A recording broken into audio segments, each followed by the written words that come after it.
오늘의 데일리 뉴스레터에 오신 것을 환영합니다. 1. 미국과 이야기하겠다. 2. 중동에서 유일무이한 패권국이 되겠다는 목표를 가진 이란은 3. 중국은 지속적으로 대만의 영토와 반도체 산업을 탐내며 한번 진실을 알아봅시다. 한국과 이란 사이의 금융 문제가 이란의 한국에 대한 공격 행위의 배경에 깔려 있다고 알려져 있습니다. 이란은 한국과의 수십억 달러에 이르는 수입금을 보유하고 있는데 이 금액은 한국의 산업과 무역 활동과 관련된 것입니다. 그러나 한국은 이란의 일방적인 공격에 계속해서 피해를 입어왔습니다. 이에 대한 보복 조치로 한국은 이란의 돈결 자금을 독점적으로 관리할 수 있게 되었습니다. 이란은 한국의 허락 없이는 어떠한 돈도 사용할 수 없는 상황에 처해지게 되었다고 합니다. 이 소식을 듣고 이란은 한국을 향해 자신의 존재를 살려달라고 빌었다고 전해지고 있습니다. 이란은 한국의 도움이 없다면 경제적으로 매우 어려움을 겪게 될 것을 알고 있기 때문입니다. 이란의 약점인 돈결 자금을 통제함으로써 한국은 이란에 대한 어느 정도의 통제력을 갖게 되었습니다. 이를 통해 한국은 이란과의 협상에서 우위를 점하고 이란의 불안정한 행동에 대한 대응을 보다 효과적으로 할 수 있게 되었습니다. 대체 한국을 중심으로 무슨 일이 벌어졌는지 지금부터 자세하게 설명해 드리겠습니다. 미국과 이야기하겠다. 이란 외무장관인 호세인 아미르 압둘라히안은 수도 테헤란에서 미국과 직접적으로 이야기하겠다고 나서며 그동안 답답했던 이란과 미국 두 국가 사이 합의가 본격적으로 이루어질 수 있게 되었죠. 이란과 미국이 두드러지게 된 결정적인 계기는 바로 핵 합의와 관련된 부분입니다. 2018년 핵 합의를 미국이 일방적으로 파기한 것에 분노한 이란이 더 이상 미국과 대화하지 않겠다고 거부하면서 두 국가는 냉랭한 사이를 유지했죠. 이란은 과거 이란 제국 시절부터 미국과 좋지 않은 사이를 유지했습니다. 미국은 이란을 제압하기 위해 이란 주변 국가를 포섭 군사기지를 세우며 이란을 압박하기에 이르는데요. 미국의 강력한 군사력을 이란이 능가하기란 쉬운 일이 아니었습니다. 석유 개발로 상당한 부를 축적했지만 미국의 무기를 뛰어넘을 정도로 강력한 군사력을 유지하진 못했기에 이란에서는 강력한 무기를 원했죠. 자연스럽게 이란이 관심을 보인 것은 핵무기였습니다. 미국 몰래 이란은 핵 개발을 추진하며 미국의 감시를 피해 실험을 진행했죠. 하지만 CIA를 비롯한 미국 정보기관은 이란 핵 개발을 눈치했고 이에 미국은 유럽 국가들과 함께 이란에 대한 본격적인 제재를 가했습니다. 수촌과 관련해 경제 제재가 들어가자 이란은 심각한 타격을 입었죠. 결국 이를 버티지 못한 이란은 미국과의 협상을 동해포괄적 공동행동계획 JCPOA에 서명을 했습니다. JCPOA는 이란이 UN 안보리 상임이사국과 독일 등 주요 국가와 맺은 경제제재 해제 협정입니다.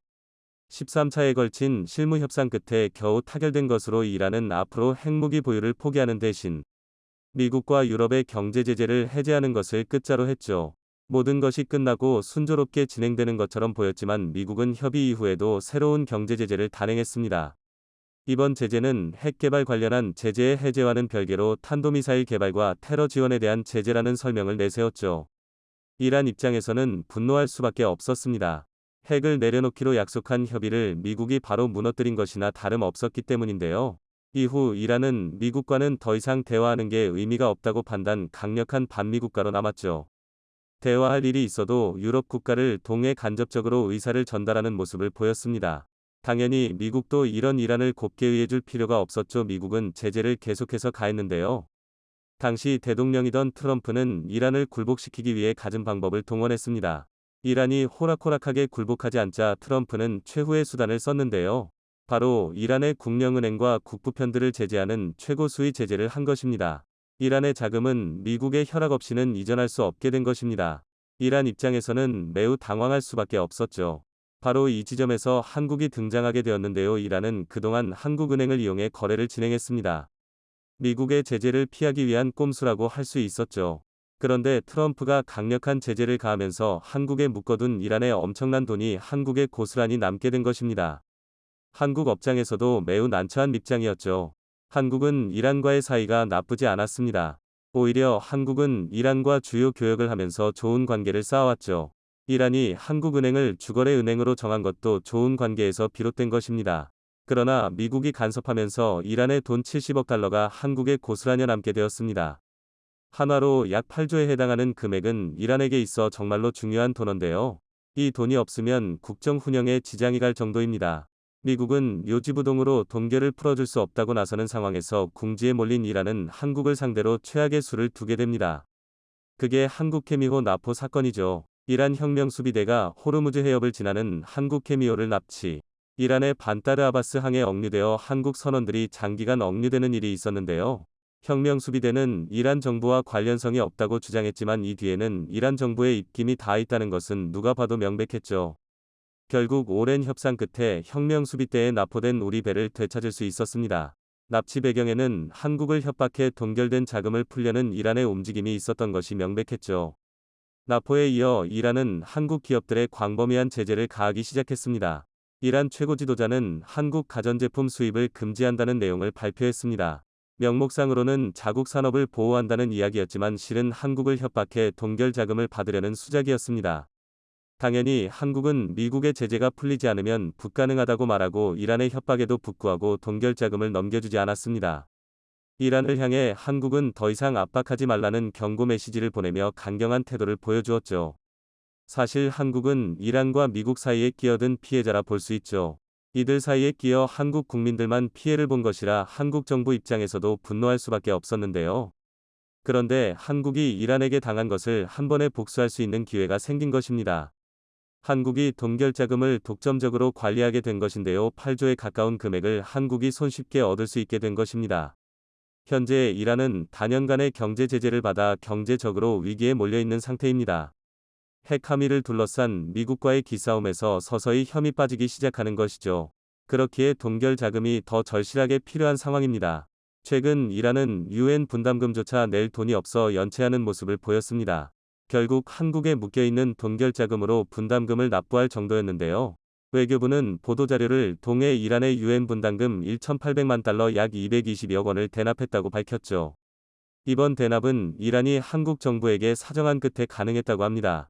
미국은 어떠한 일이 있어도 동결된 자금을 풀어줄 수 없다고 밝혔지만 이번은 예외로 두겠다고 밝힌 것인데요. 여기서 미국이 자금 동결 문제를 해결할 실마리를 발견했다고 합니다. 원칙적으로는 동결 문제에 대해 미국도 양보하기 어려운 상황하지만 우회적으로 이를 해결할 수단으로 한국을 떠올린 것이죠.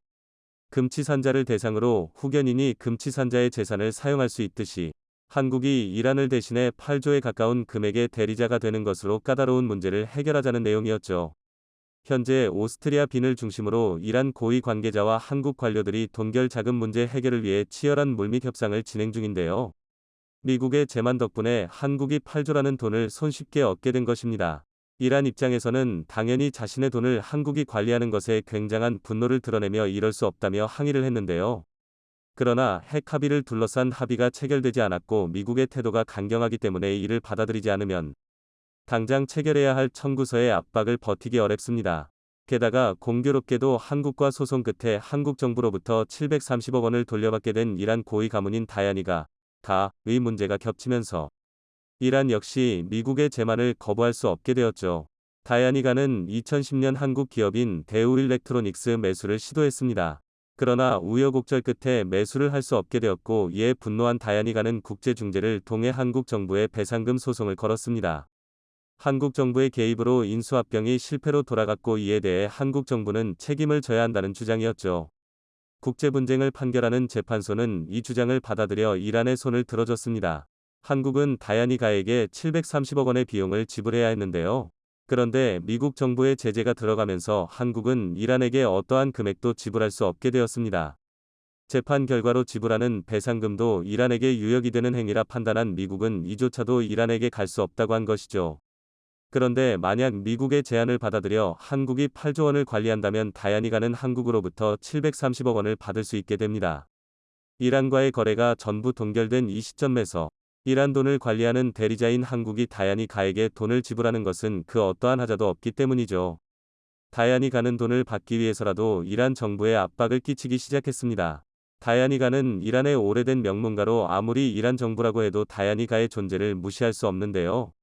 내부의 압력과 외부의 협박에 꼼짝없이 이란은 고개를 숙일 수밖에 없게 된 것입니다. 하룻강아지 범 무서운 줄 모른다고 한국에게 겁없이 행패를 부렸다가 8조라는 돈을 한국에게 자발적으로 바쳐야 하는 신세가 된 것입니다. 이란은 분을 사귀질 못했다고 하죠. 이란은 결국 한국에게 고개를 숙이며 제발 자신들을 살려달라고 빌었습니다.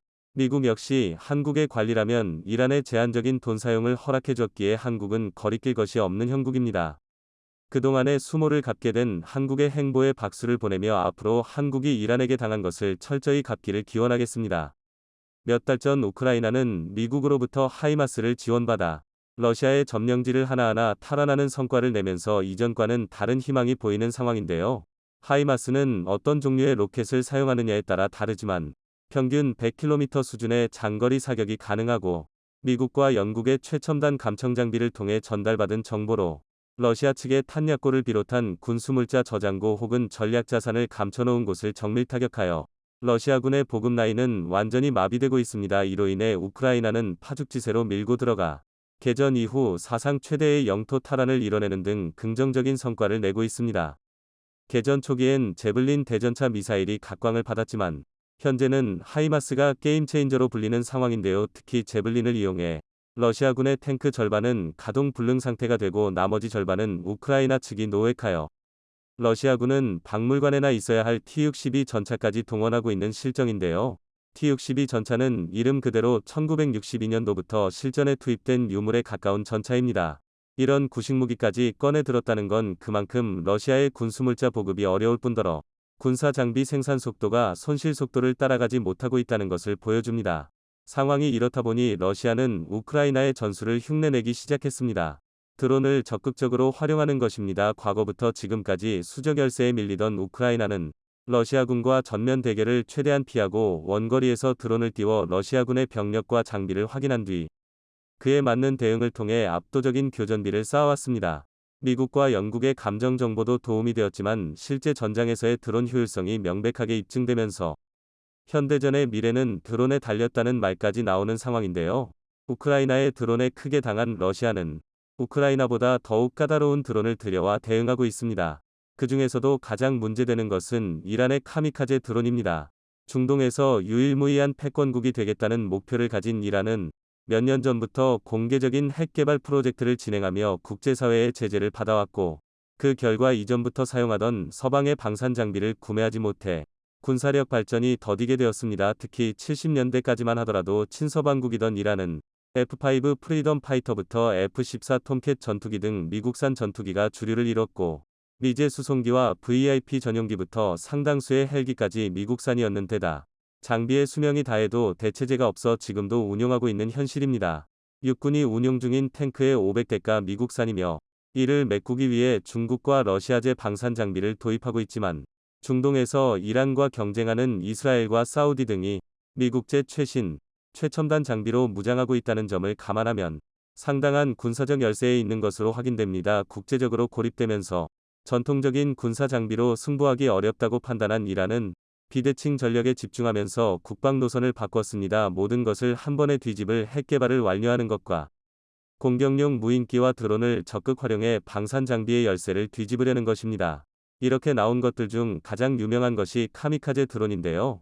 기존의 우크라이나 전장에서 쓰이던 드론은 주로 정찰용으로 사용되면서 러시아군의 전략 자산의 위치를 파악하거나 가벼운 무장으로 매복해 있는 적과 군사 장비를 타격하는 용도로 사용되었지만 이란의 카미카제 드론, 일명 샤헤드 드론은 전혀 다른 용도로 쓰입니다. 이름에서부터 알 수 있듯이 핵심 전략 장비를 발견하면 위치를 보고하거나 분석할 필요도 없이 그대로 돌진하여 목표물을 가동 불능 상태로 만들고 있습니다. 최근 러시아는 이런 이란의 카미카제 샤헤드 드론의 성능에 감탄하며 대략 3,000개 이상의 주문을 했고 이미 상당량의 샤헤드가 우크라 전장에 투입된 것으로 파악됩니다. 하이마스에 크게 당한 러시아군은 이란의 샤헤드 드론이 게임 체인저 역할을 할 것이라며 들떠있는 상황인데요. 실제로 드론 투입 직후부터 우크라이나의 도시 탈환 소식이 주춤해지고 피해 소식이 급증하고 있는 상황입니다. 우크라이나 국방부에 따르면 이란의 샤헤드 드론은 5대에서 10대가 편대 비행을 하며 크기가 매우 작고 저공 비행을 하기에 방공 레이더의 인식이 잘 안되고 있다는 발표를 했습니다. 러시아군이 이란의 샤헤드 드론을 작전에 적극적으로 투입한 직후에 러시아의 천적으로 불리던 하이마스도 일부 타격을 받아 전투 불능이 되고 있다는 소식도 전해지고 있습니다. 게다가 우크라이나의 발전시설과 철도부터 고속도로까지 군수물자가 지나다니는 경로에 큰 타격을 입었고 특히 발전시설이 공격받아 우크라이나 국가 전력망의 3분의 1가량이 영향을 받은 것으로 드러났습니다. 특히 이란은 이런 드론을 매달 8,000기 이상 생산이 가능한 것으로 알려져 있으며 대부분의 엔진과 날개부터 중요 부품들은 전부 중국에서 조달하고 있어 저렴한 비용으로 대량 생산이 가능합니다. 미국과 영국의 군 당국에서 이란산 드론의 원가는 대략 1만 달러에서 2만 달러로 추산하고 있습니다. 우리 돈으로 1,000만 원에서 2천만 원 사이라고 하는데요. 물론 적은 비용은 아니지만 다른 방어용 무기에 비해선 매우 저렴합니다. 특히 한번 출격하면 다시 복귀하지 않고 적 기지에 타격하는 특성을 지니고 있어 작전 반경이 다른 무인 항공기 UAV에 비해 2배 이상 깁니다. 무려 1000km가 넘는 것으로 알려져 있으며 여러 대가 편대 비행하면서 한 곳의 목표물을 타격하는 전략으로 미국의 최첨단 정밀 타격 크루즈 미사일인 토마호크 미사일과 비슷한 파괴력을 지닌다는 보고가 나왔습니다. 하지만 가격 측면의 부분에서 엄청난 차이점이 있는데요. 토마호크 미사일은 평균 200만 달러, 우리 돈 20억 원 수준이지만 이란의 샤헤드 드론은 비싼 모델이 2만 달러, 우리 된 2천만 원 수준으로 토마호크 크루즈 미사일보다 100배나 저렴합니다. 우크라이나의 구원자로 등장하며 대전차 미사일로 알려진 제블린 미사일은 의외로 드론을 조준하고 격추할 수 있다고 합니다. 당연하게도 이란의 무인 드론을 추적해 격추시킬 수 있지만 미사일 단가로 인한 가격 차이가 너무 나기에 교전비가 맞지 않아 쉽사리 사용하기 어려운 현실입니다. 제블린 미사일이 한 발당 1억 원 이상 하는 반면에 샤헤드 드론은 2천만 원 수준입니다. 기존에 1억 원짜리 제블린으로 50억에서 100억짜리 전차를 잡아왔던 상황이기에 우크라이나는 러시아 전차를 상대로 압도적인 교전비를 기록할 수 있었는데요. 그런데 이번에 등장한 매달 8,000대씩 생산되는 벌떼 같은 드론 때문에 매달 생산량이 150대밖에 안 되는 제블린 미사일이 제 역할을 하기 어려워진 상황입니다. 이로 인해 파죽지세로 전진하던 우크라이나군이 상당히 정체된 상태이며 보다 못한 UN 안정보장 이사회 안보리에서 이란제 카미카제 드론을 제재하기 위한 방안 마련에 나섰습니다. 중국과 러시아를 제외한 미국, 영국, 프랑스 안보리 상임이사국과 유럽연합이 러시아군에 카미카제 드론을 제공한 혐의를 받고 있는 이란을 더욱 강하게 제재하기 위한 방안에 착수했습니다. 이란 당국은 계속해서 부인하고 있지만 러시아와 이란의 군수물자 공급 계약이 수면 위로 드러났고 지난 9월 계약으로 3,000대의 샤헤드 드론과 사거리 300km에서 700km에 달하는 이란산 단거리 탄도미사일 파테 110과 졸파가르에 러시아 수출이 이루어졌다는 것입니다. 게다가 이란은 샤헤드 사용법을 전수하기 위해 러시아군의 무인기 작전을 지원할 교관과 기술 인력을 파견했다는 정황을 포착했습니다. 기존의 서방 세계는 우크라이나의 군수물자를 지원하며 도와주고 있지만 러시아에 도움을 주는 이란을 어떤 명분으로 제재할지 궁금해지는데요. 첫 번째는 2015년 UN 안보리에서 의결된 2231회 이란의 핵개발 제재 결의안이 아직도 유효한 상태입니다. 이란이 핵개발을 진행하자 미국은 물론 중국과 러시아마저 나서서 이란을 제재하는 방안에 서명한 적이 있기에 이번에 이란의 러시아를 향한 군수물자 수출은 이란 제재 합의를 정면으로 위반하는 것입니다. 이에 미국을 주도로 상임이사국들과 유럽연합은 이란을 제재하기 위한 카드로 한국의 돈결자금을 언급하고 있습니다. 지난 2018년 당시 이란은 서방과 핵 문제를 해결하기 위한 포괄적 공동계획 JCPOA에서 탈퇴했는데요. 그 순간 트럼프 행정부에선 이란의 해외 자금을 전부 동결시켰습니다. 그 중에서 가장 큰 규모는 한국의 동결 자금으로 무려 70억 달러, 우리 돈 10조 1천억 원이 넘는데요. 이란이 전 세계에 묶인 120억 달러의 절반이 넘는 금액입니다. 따라서 서방 국가들이 이란 측에게 국제적 합의를 계속해서 무시하고 위반한다면 한국에 묶인 동결 자금을 해제해주지 않겠다며 이란을 압박하고 있는 상황입니다. 이란의 석유 판매 대금이 다른 나라도 아니고 우리나라에 가장 많이 묶여있는 이유가 있는데요. 한국의 이란산 석유 수입 비중이 상당히 크기 때문입니다.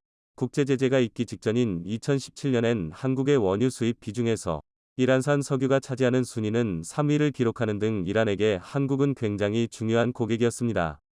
특히 원유 상태의 석유를 정제하여 휘발유, 디젤, 항공유 등 고품질의 정제유를 생산하는 한국은 3대 유종에 비해 낮은 품질의 이란산 원유를 저렴하게 수입해 고부가가치 정제유로 정유 과정을 거친 뒤 전 세계에 수출하며 많은 이익을 남겼습니다. 이런 과정을 통해 경제적 이익을 남길 수 있는 이유는 한국이 석유화학 분야에 강점을 띠고 있기 때문입니다. 해외 자금이 막혀버린 이란은 지속적으로 한국의 동결 자금을 해제해달라는 요구를 하면서 핵 개발 프로젝트를 중단 또는 감축하겠다는 카드를 사용하고 있지만 언제나 말뿐인 상황으로 국제적인 신뢰를 받지 못하고 있습니다.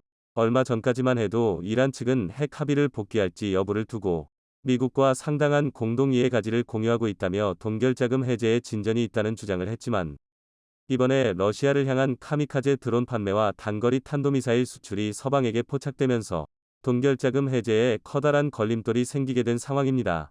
산유국인 이란은 다른 중동 국가들처럼 풍요롭지 못하고 커다란 경제적 위기에 놓여 있는 상황입니다. 세계에서 가장 많은 석유가 나옴에도 불구하고 글로벌 제재로 인해 경제가 완전히 고립되어 모든 것을 자급자족하는 수준에 놓였는데요. 특히 가전제품과 자동차 그리고 스마트폰 등 국민 생활에 밀접한 부분에서 자급자족하기란 현실적으로 매우 어려운 상황입니다. 특히 그 중에서 한국산 생활 필수품의 부재는 이란 국민들의 삶의 질을 크게 후퇴시키고 있습니다. 이란이 제재를 받기 이전까지 다른 나라에서도 그렇듯 한국산 전자제품과 가전제품 등이 점유율 1위를 차지하고 있었기 때문인데요. 이란이 지금처럼 국제적 합의를 이행하지 않는다면 동결자금 해제는 커녕 제재가 계속되어 이란 국민들의 불편이 가중될 것으로 보입니다. 최근 러시아 우크라이나 상황을 지켜보며 가장 불안에 떨고 있는 국가는 다름 아닌 대만입니다. 중국은 지속적으로 대만의 영토와 반도체 산업을 탐내며 동남아시아와 태평양으로 진출하기 위한 주요한 길목에 위치한 대만을 자신들의 영향권에 두기 위해 수단과 방법을 가리지 않고 있습니다. 중국이 항공모함을 만들고 있는 이유 또한 미국에 맞서서 아시아 태평양 패권을 차지하기 위함으로 그 시작은 대만을 완전히 자신들의 영향권 안에 두는 것입니다. 2023년 올해 상반기 안으로 중국이 자체 제작한 3형 항공모함이 진수 대기 중이며 실전 배치가 완료되면 남중국해와 태평양 일대에서 중국의 군사력을 강화하고 유사시 대만의 지원호는 국제사회의 함대를 사전에 차단하기 위한 역할을 수행할 것으로 보입니다. 중국이 대만을 자신들의 영향권으로 두게 되면 세계 패권이 밟힐 수도 있는 중대한 사건이 됩니다. 먼저 대만 앞바다를 통해 중동의 석유를 수송받는 한국과 일본이 직접적으로 타격을 받게 됩니다. 석유를 비롯한 에너지 수송 루트뿐만 아니라 중동과 유럽으로 향하는 무역항로 역시 이곳을 지나기에 대만과 인근 바다가 중국의 영향권으로 넘어간다면 한국과 일본은 에너지 수급과 무역항로에 큰 타격을 받게 됩니다. 미국 역시 마찬가지입니다. 주한미군과 주일미군을 배치하여 북한과 중국 그리고 러시아를 견제하고 있는 미국은 대만 앞바다에서 영향권을 잃게 되면 안정적인 에너지 공급이 불가능하게 되어 원활한 작전 수행이 불가능하게 됩니다. 이렇게 대만은 지정학적으로도 중요하지만 무엇보다 대만이 중국에게 넘어간다면 가장 우려되는 부분은 반도체와 같은 첨단 산업 분야입니다. 국제사회의 제재를 받으며 첨단 과학기술 발전이 정체되어 있는 중국이 반도체마저 손에 넣게 되면 한국은 물론이고 전 세계에 안 좋은 영향을 주게 되는 것은 명백한 사실입니다. 이렇게 자신을 호시탐탐 노리는 중국에게 맞서기 위해 대만은 스스로의 국방력을 키우는 것은 물론이고 자신이 가진 반도체 공급망을 이용해 유사시 전 세계가 대만을 도와줄 것이란 주장을 하고 있습니다. 하지만 최근 대만을 목숨 걸고 지켜주는 줄 알았던 미국이 다시 애매모호한 입장으로 태도를 바꾸면서 유사시 미국의 대만 개입은 불투명해진 상황입니다. 6월 3일 미국 국무부에서 공식적으로 대만의 독립을 지지하지 않는다라고 밝히면서 대만 여론은 난리가 난 상황이라고 하는데요. 여기에 추가적으로 미국에서 도입하기로 한 팔라딘 자주포의 계약 취소와 패트리어트 방공 미사일의 계약 취소 역시 대만 국민들을 불안하게 만들고 있는 상황입니다. 불과 며칠 전만 해도 바이든 대통령은 중국이 대만을 침공한다면 개입하겠냐는 질문에 당연히 참전하겠다는 발언으로 세계를 놀라게 했지만 일주일도 안 되어 기존 입장을 뒤집고 있는 상황입니다. 대만이 이렇게 불안정한 지정학적 위치에서 갈팡질팡하는 사이 한국에게 반도체 기술력마저 전부 따라잡히고 있습니다. 미국은 며칠 전 정상회담을 통해 대만이 아니라 한국과 첨단기술 동맹을 맺었고 대만은 기술력과 공급망 주도권을 한국에게 전부 내어주면서 미국이 대만을 지켜줄 필요성이 사라지고 있는 상황인데요. 어떻게 된 일인지 자세히 알아보겠습니다. 지난해 9월 미국은 대만의 자주포 구매 요청을 승인하며 2023년에 첫 인도를 시작해 2025년까지 40문의 자주포를 인도한다는 1조 원 이상의 대규모 프로젝트를 승인했습니다. 대만이 도입하려던 팔라딘 자주포는 155mm 화포를 장착하고 있으며 30km 위 기본 사정거리를 통해 섬나라인 대만에 상륙하기 위한 중국 군함과 상륙정에게 막대한 부담을 안겨주는 무기입니다. 하지만 며칠 전 미국 국무부에선 러시아 우크라이나 상황으로 군수물자가 부족하다는 이유를 들며 대만에 허가했던 자주포 판매 계약을 돌연 취소하는 등 호의적이었던 태도를 급격하게 바꾸고 있습니다. 대공 방어 무기인 패트리어트 도입 과정에서도 비슷한 일이 일어나고 있습니다. 대만 국방부 장관은 3년 전 미국과 추가로 계약한 최신형 방공장치의 도입이 순조롭지 않다고 밝혔습니다. 대만 현지 언론에 따르면 미국과 대만이 합의해 도입하기로 계획한 사거리 확장형 패트리어트 도입 프로젝트가 사실상 좌초이기에 놓였다고 밝히며 2025년 배치를 완료하기로 한 계획이 달성하기 어려운 지경에 놓였다고 말했습니다. 패트리어트 방공 시스템은 최대 40km 고도까지 요격할 수 있는 최첨단 대공 미사일로서 대부분의 중국산 탄도미사일을 요격 가능한 장비입니다. 이런 최첨단 장비가 도입되기로 예정되었지만 입장을 바꾼 미국 정부의 판매 거절로 인해 대만의 방어 능력에 구멍이 생기고 있다는 지적이 나옵니다. 며칠 전 미국과 일본의 정상회담 과정에서 바이든 대통령이 대만이 중국에게 침공당한다면 미군이 군사적으로 개입할 것이라고 대응 방안을 밝힌 것과 상당히 대조되는 계약 취소 결정입니다. 여기에 한술 더 떠 미국 국무부에서는 공식적으로 삭제되었던 하나의 중국 원칙과 대만 독립을 지지하지 않는다는 문구를 되살리며 대만 내부에선 미국에게 수십조 원짜리 반도체 공장을 지어주었지만 결과적으로 뒤통수를 맞았다는 여론이 급속도로 확산되고 있습니다. 일부 전문가들은 대만 문제와 관련해 미국의 계산이 전부 끝났다고 분석하며 대만은 미국이 자신들을 지켜줄 것이라 믿는 요소인 TSMC 위 반도체 산업을 해외 이전시키고 있고 거기에다 한 발 더 나아간 미국은 한국과의 기술 동맹을 통해 안정적으로 반도체를 공급받기 위한 계획에 착수했습니다. 미국 입장에서도 대만이 중국에게 넘어가면 가장 거슬리는 부분은 반도체이기에 이것만 해결하면 미국의 경제적 손해는 최소한으로 줄이면서 자신들의 패권을 유지하는 것이 가능해지기 때문입니다. 대만 TSMC 위 창업주인 모리스 창은 오래전부터 자신들의 기술력을 유지하고 대만을 반도체 요새로 만들기 위해 해외 공장 건설에 매우 부정적인 입장을 지녔습니다. 실제로 TSMC 위 해외 투자는 창사 20년 동안 단 한 건도 없는 수준이었지만 최근 국제화 흐름에 조금씩 해외 투자가 늘어나고 있습니다. 여기에 가장 큰 비중을 차지하는 것이 TSMC 위 외국인 지분입니다. TSMC는 설립 초기 대만 정부가 50%에 가까운 지분을 가지고 절반 정도의 국영기업으로 운영해왔지만 공격적인 기술 투자와 글로벌 경영에 맞춰 민영화에 나선 결과 현재는 아시아 최대의 시가총액을 가진 첨단 기업이 되었습니다. 그런데 문제는 TSMC의 지분 중 무려 78%가 외국인 지분으로 대만 국적이 아닌 외국인들이 TSMC를 소유하고 있는 것입니다. 즉 78%의 외국인들이 대만 TSMC의 향후 투자와 공장 건설 등 주요한 경영 현안을 결정하고 있는데요. 최근 들어 대만의 외국인 지분율은 급격하게 늘어나며 이들 중 대부분이 미국계 지분이 것으로 파악되고 있습니다. 이런 미국계 주주들의 의사대로 대만 TSMC는 창업주의 뜻과는 반대되게 해외 공장 건설과 연구개발센터 건설 등 대만에서 벗어나 수십조 원 규모의 새로운 공장을 짓고 있는데 가장 대규모로 투자한 곳은 다름 아닌 미국입니다. 미국에 지어질 공장은 대만 현지 공장보다 최신식 시설과 대규모의 생산 능력을 갖춘 것으로 알려졌습니다. 즉 미국계 대주주들이 대만의 TSMC 경영에 참가해 대만의 반도체 공급망을 미국으로 옮겨온 것으로 이는 향후 대만과 중국의 충돌이 발생하여 반도체 공급이 불안정해졌을 경우에 대비한 미국의 대응이라고 보는 시각이 지배적입니다. 하지만 반대로 생각해보면 대만에게는 오히려 안 좋은 결정입니다. 미국이 자국 본토에 최신식 반도체 공급망을 갖추고 있기에 중국으로부터 대만을 지켜줘야 할 명분이 사라졌다는 것입니다. 따라서 대만 TSMC 위 해외 투자가 활발해지면 활발해질수록 대만은 스스로 지킬 수 있는 힘을 길러야 한다는 주장이 나오고 있습니다. 미국이 대만의 반도체를 놓고 있는 이유 중 하나로 대만의 기술력에 한계가 왔다는 평가도 나오고 있습니다. 대만 TSMC 위 최대 고객인 애플의 칩셋은 지난번 아이폰과 동일하게 5나노 공정을 그대로 유지할 것으로 보입니다. 대만은 그동안 3나노와 4나노를 개발했다고 밝히며 이번 하반기에는 3나노를 상용화하겠다고 다짐했지만 공정 수율과 양산성의 문제로 이번 하반기 출시가 불투명한 상황입니다. 대만 현지 언론 매체의 보도를 인용하면 내년인 2023년까지 3나노와 4나노의 양산에 나서지 않을 가능성도 제기되며 대만의 반도체 미세 공정이 5나노에서 정체되었다는 분석을 하고 있습니다. 하지만 삼성은 이미 4나노 공정을 적용하여 퀄컴의 스냅드래곤 칩셋과 자체의 엑시노스 칩셋을 생산하고 있습니다. 이에 반도체 업계에서는 TSMC가 3나노는 물론이고 4나노에서도 공정 수율을 향상시키는 데 어려움을 겪고 있다고 판단하고 있습니다. 최근 몇 년 동안 반도체 업계에선 삼성의 기술력과 공정 수율이 대만 TSMC에 뒤처진다는 식의 보도를 했지만 3나노 공정에선 완전히 판이 뒤집힐 것으로 보입니다.